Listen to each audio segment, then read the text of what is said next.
I tell you that I have an evidence, I am the one who is carrying out an oversight of that Isiolo County. And I would ask the governor to tell us who are the 4 advisors that he has in the county. Based on that, I will provide my evidence whether you have 36 advisors or not. Because if that doesn't happen here, then the governor is lying to this committee. Thank you. I think that's a fair request, Governor. Yeah, it is not a fair request. No. I don't know the source of Senator Fatuma's Governor, allegation. Order, and they tell us their name and what advice they render of the 4. The statement of receipts and payments, and as disclosed in Note 3 to the financial statements, reflects compensation of employees amount of Kenya shillings 2,082,321,741, representing 46% of the total revenue received of Kenya shillings 4,522,730,268. This was contrary to Regulation 25(1) subsection sub A and B of the Public Finance Management County Government Regulations of 2015, which states that the county government expenditure on wages and benefits for public officers should not exceed 35% of the total county revenue. In the circumstances, management was in breach of the law. Thank you, Chairman. Governor, your response, and tell us where it is. Thank you, Chair. As you know, Isiolo County is... On which page? Page 2. We are on non-compliance with fiscal responsibility on wage bill. Is there a response on that? We responded together, Chair. What do you mean? We responded... Governor, you know, you are not a visitor to these proceedings. If there's an audit issue, you respond to it directly. Chair, what I'm saying, we responded on non-compliance of wage bill with non-compliance with ethnic diversity law together. How does that? Those are two. Those are two laws. Those are two different laws that have been infringed. You can't have the same response. One is NCIC, the other one is County Governments Act and PFM Act that has been cited. So you are arguing that if you read this response, we will get satisfactory explanation on why your wage bill is at 46%. Can you read it? Just read it. Let him read it. We can't read because the heading of this particular query reads non-compliance with ethnic diversity laws. So it should be limited. Senator, he has said that when he reads it, we shall find an answer. So let him read it so that we see whether he's answering his own questions. Governor? Sir. Chair, so I want him to read it. My team are informing me that one is part of the 17 queries which has been left here. Sorry? So you have no response on the 47%? It has not been responded to, Chair.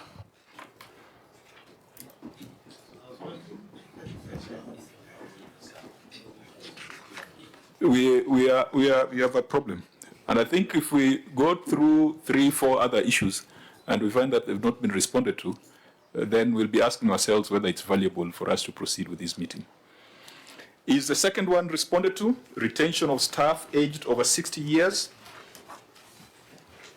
Chairman, is not responded to. Retention of staff aged over 60 years. Governor, was that responded to? 14 days. Overcommitment of salaries. Was that responded to?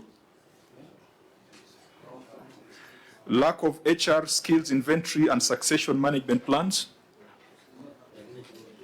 Was that responded to, Governor? Please make sure that thing is on. No, Chair. Payment of overtime and extraneous allowances. It has been responded to. It has been responded to. Yeah. Unlawful creation of employment positions. Has that been responded to? Yeah.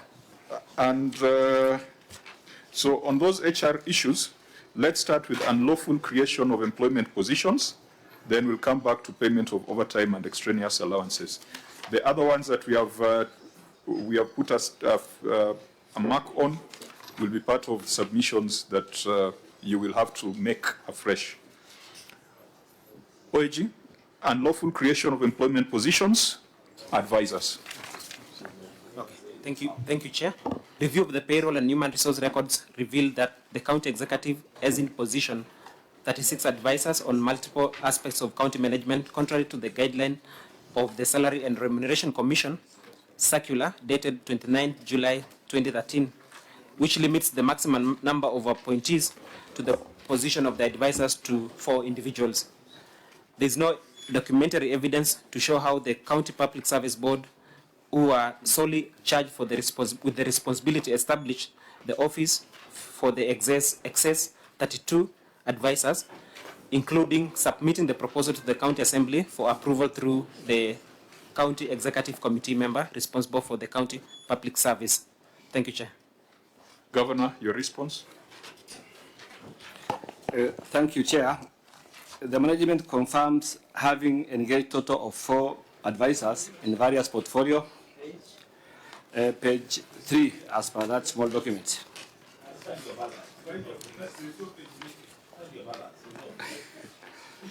Page 3, excess advisors and chief officers, according to our response. Column A. Are we there? Yeah. Can I go on, Chair? Yes, proceed. The management confirms having engaged a total of 4 advisors in various portfolio, as per below table Appendix 2, appointment letters. The other 32s, Chair, are officers appointed under the County Public Service Board of Isiolo.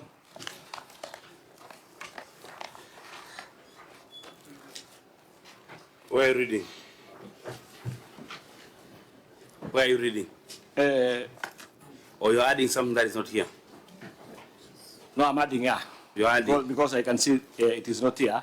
But I can confirm, Chair, the other 32 officers are officers under the County Public Service Board. And we can bring the evidence in the next 14 days when we bring the response to the other 17, Chair. Chair, we have 31 chief officers. No, that's a separate query. We'll deal with it. It's a separate query. Well, we answered it together, Chair. We start with advisors, we Yeah. go to chief officers. Yeah. So I can confirm here, we just have 4 advisors, Chair.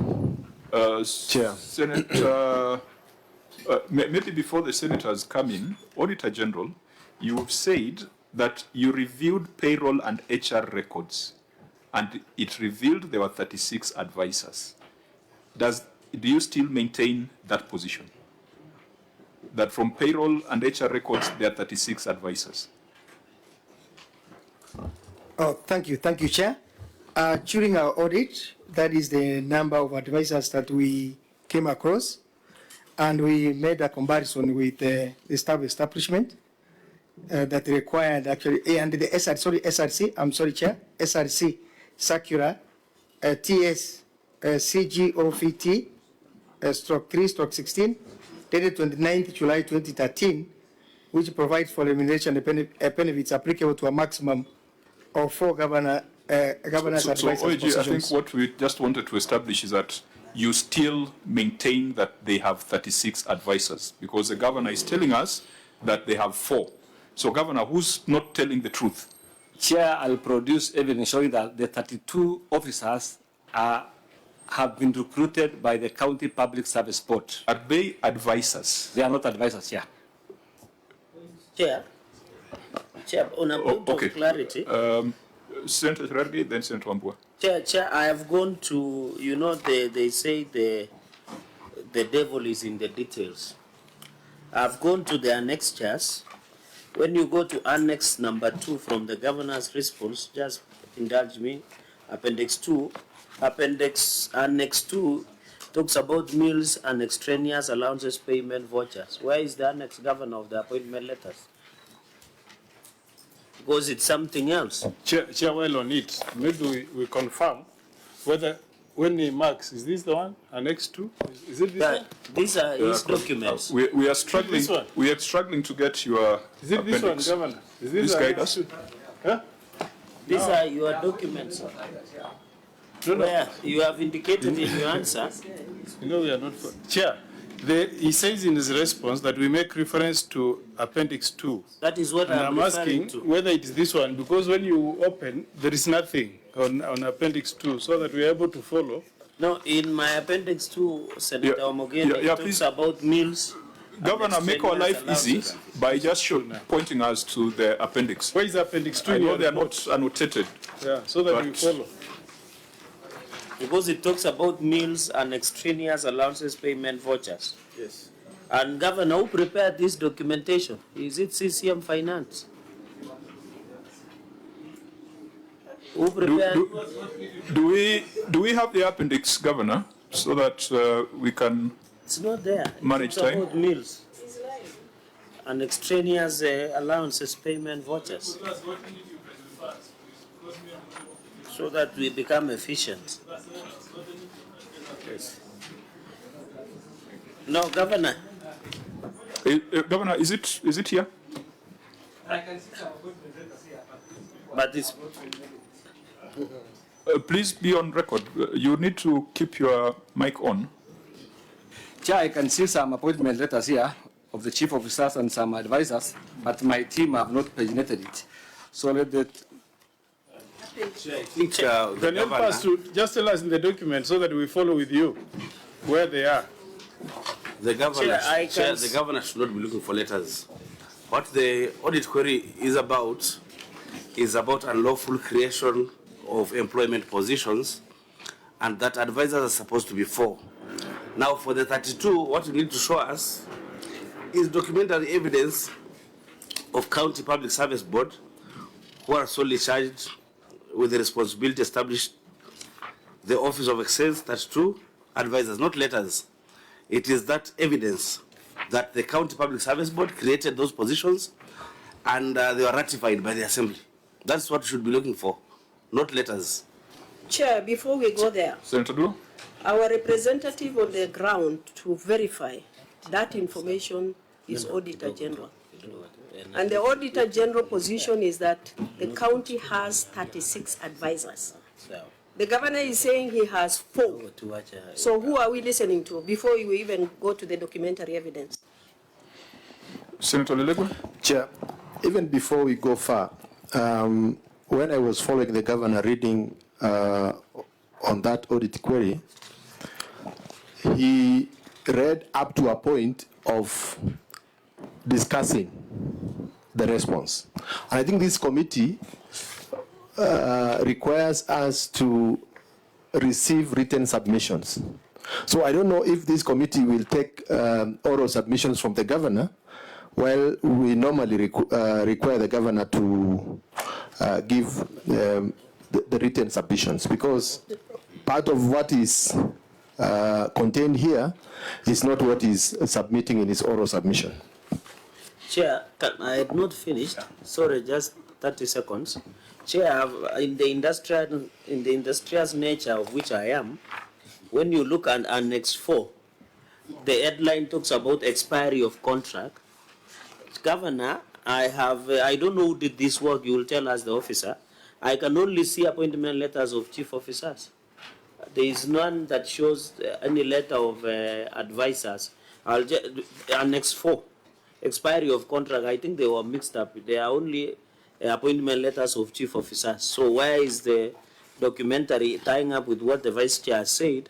Because an oral submission, since the governor has taken an oath, the oral submissions and written come together. So where is the letter of the advisors in this?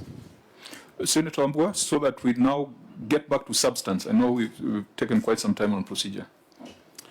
So, Chair, and that's actually my fear. I'm wondering whether, Chair, due respect, I'm wondering whether we will be able to engage fruitfully with the information that we have received. I'm actually wondering, Chair, whether it would not make more sense to get the governor and his team put their responses in order and appear before us when they are ready to engage. The issues of HR, we must deal with it today because they have responded anyway. So that is my position. Senator Sifuna. Yeah, Chair, I was struggling with the governor's response. Governor, you have told the committee that these 32 are not advisors. So let me start with the Auditor General. All these people have appointment letters. Is that the source document that told you that these are people appointed as advisors? So yes or no, Auditor? You saw the employment letters and they said these are advisors.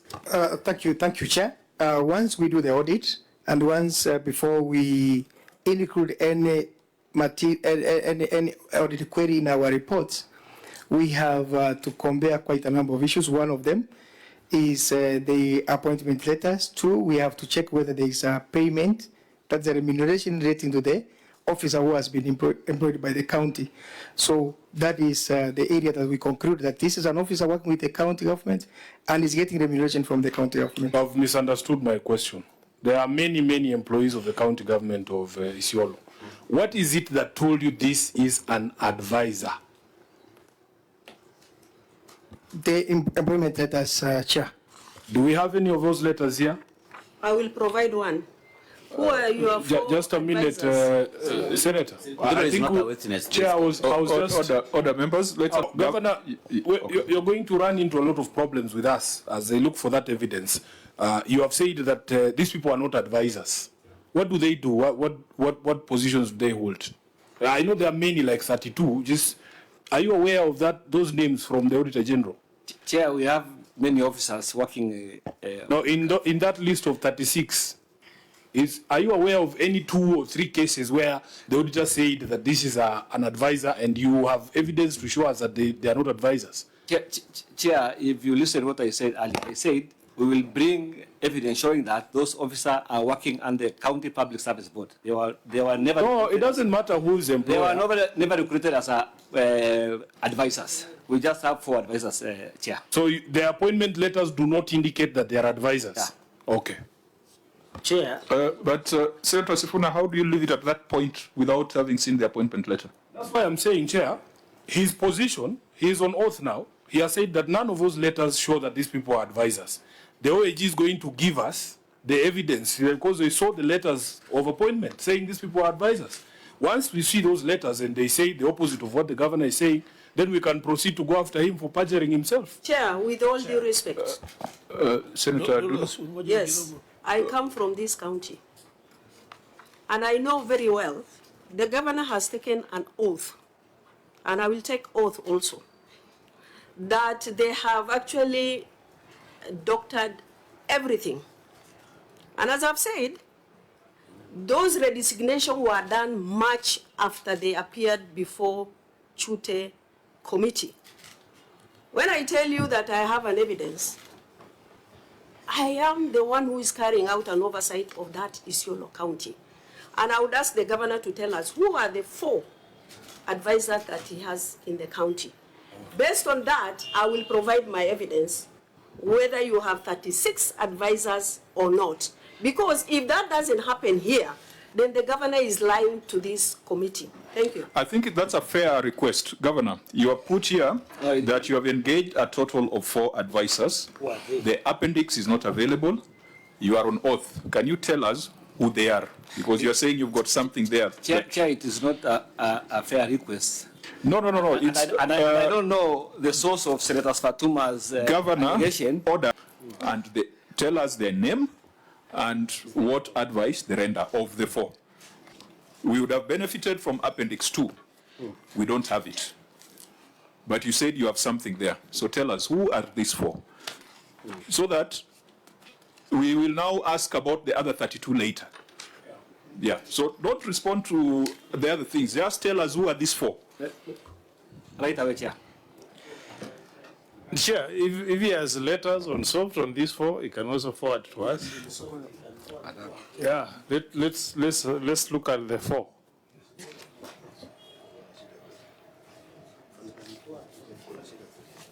The names and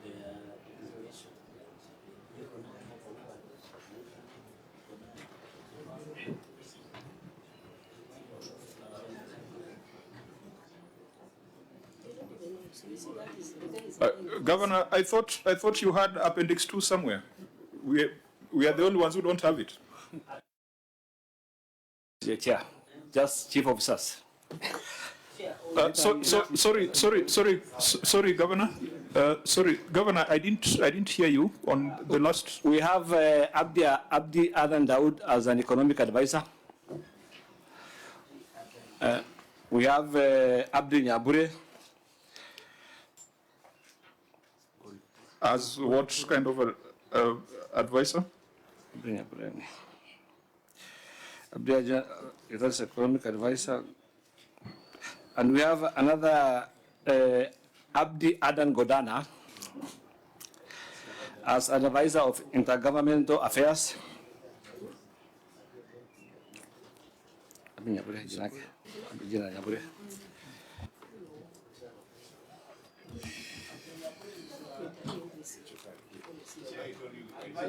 Abdi Nyabure is political advisor.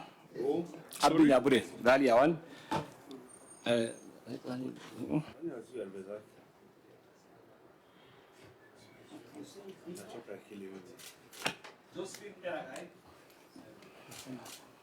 Josephine Eragai, that's the fourth one.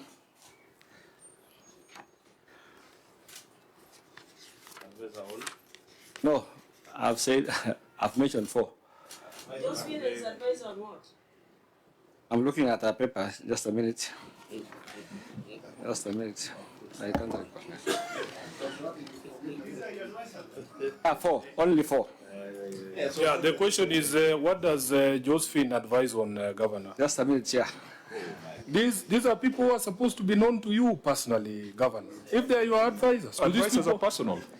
Do these people work in Isiolo? Do they work for you? So what does Josephine do? You are not on record. On record. Microphone. Josephine is advisor on agriculture livestock production. Tracing about Josephine. So those are the 4. So the other 32. What is your position of the other 32? They are working under the County Public Service Board. As what? As officers of different cadre, which I don't know here. Because I cannot know Did you get the management letter that listed the 36 from the Auditor General? Yeah, yeah. So your responsibility is to have the 36 and put another column and say this is an advisor, this one is a driver, this one is a director. That is how you discharge yourself. This is not. It is not for us to. It is not for the OAG to do that for you. Yeah. Chair.